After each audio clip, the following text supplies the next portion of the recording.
The tanning yard is a place where animal skins are tanned and turned into leather. Supposedly in this location, multiple people were murdered, and a serial killer is rumored to have used the area. In the 60s, many vehicles were dumped here with bodies inside. Sitting here, peering into the stream that runs over the old and rusted railroad bridge, brings me a bizarre sense of comfortable ease. Contradictory to its core, I find this place strangely comforting and eerie. Information on these murders are limited. There is a tranquil waterfall nearby. I watch the water fall and slam against the rocks, as I imagine the scale of death and despair here. There were shootings here as well. The locals also say there was once a religious cult who sacrificed young virgin girls after garbing them in white dresses. As to the identity of this cult, I could find no name. And only older locals are able to recall these stories, and very few are willing to speak.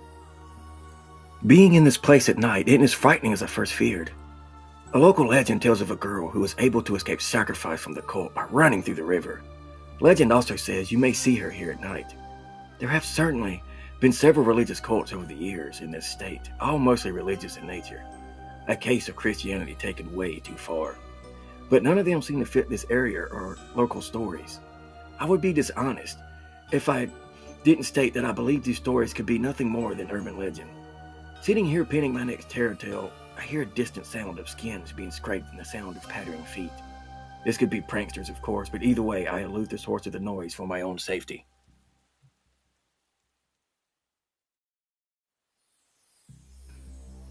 I have yet to see the spirit of the girl in white, but then again, it's always a girl in white in every urban legend.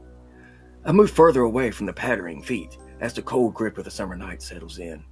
Despite all the noise and eerie locale, I feel strangely comfortable. I pen a poem as I sit in the mist of midnight, the last rites of Amaljaran. As I write, I feel a deep penetration to my soul, gripping me and settling me in the midst of discomfort. For the first time here, I feel afraid. I leer into the stream and river, contemplating the poem I've written and whom Amaljaran may be. And as I sit under the darkened skies, suddenly I am haunted by inspiration, and I write tonight's haunted legend, Ultion. The last rite of Amaljaran calls from thy kin swelter beneath charred soil. To thou soul to swine on twisted coils, bringeth me blood to bathe and broil, then lie within me broken and loyal. In mine brazen hells, give unto your bare loin, from thee I shall take a barren coin. Whisper broken thoughts to the ears of Moyne, to the depth of unknown vast you join. Squeal amid depths of squalid splendor, worldly gold and blood to thine rotten length. Broken, besieged, defiled, unable, unfit to mender. Ye soul, ye body, ye womb, ye blood, I prender, to whom's calloused and crackled hands run pure. Given mine sinister golden and broken allure, to the tides ever flowing in mine vast immature. Entangled, enthralled, heartened, and maddened amour.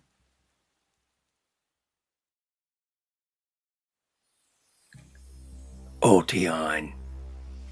He bears a single coin in mockery, as he, the broad and squalid leader, the vast champion of death and torture, walks in the bend of the parted river. He speaks unto his wise man, pleading his waiting ear. I am not a man of soul and beating heart. Does only ire and wrath beckon me unto the waiting arms of searing hells beyond mortal depths? Why, tell me, oh why, wise man, do I suffer as only I do, and not my fellow men who also plunder and rape the blood of innocent lands? With furrowed brow and silvered beard, the wise man takes into his hands the sparkling pure waters of the river. As I suffer, you do, my lord. The blood in the womb of this land longs for a sacred seed, a seed thine hast taken from them. Bowels of these hearted lands rise with an ancient heat that bellows the smoke of ancient deity and death. From thine rancid and morbid yearnings, I smell the stench of harbored vengeance. It comes for thee, my lord. It comes for thee. In the walls of his wilted heart, the squalid lord rise with the fire of pain. As his heart would flutter the disheveled beat of death, his feet would flutter into the depths of the parted river. Alas, I shall giveth myself to the mercy and power of the parted river, which deep within it hold the rapture, the very beast that rips my bleeding heart and tears my fleeting soul. Lifting his head, staring thoughtfully into the gray, fractured sky, the wise man speaks in warning. Dare not tease the beast of this river with fleeted promises and false givings. Thine soul would find itself torn in blood, battered in heathen curses, till death should thee speak false word. Drenching his doubts in haunted fallacy, the squalid leader motions forth a barren woman bound in chains. Burying into her throat the knife catches upon her vertebrae as a crimson thick sacrament pours into the parted river, turning the water a stagnant red. Breaking into vivid streams, the cloud of blood floats peacefully within the rampant stream.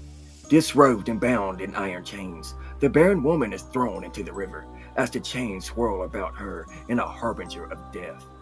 To thee, the potted river, and thy lands hereafter, to whom the souls of death find rest, I giveth unto this place mine only bound daughter. From virgin womb to given death, mine heart is within ye old phantom of separate worlds. Praises the squalid conqueror as the seed of his loin sinks to the blackened depths below. Thank you for joining us for part 1 of tonight's terror tale. Join us soon as we finish this horrid tale with Ultion, part 2.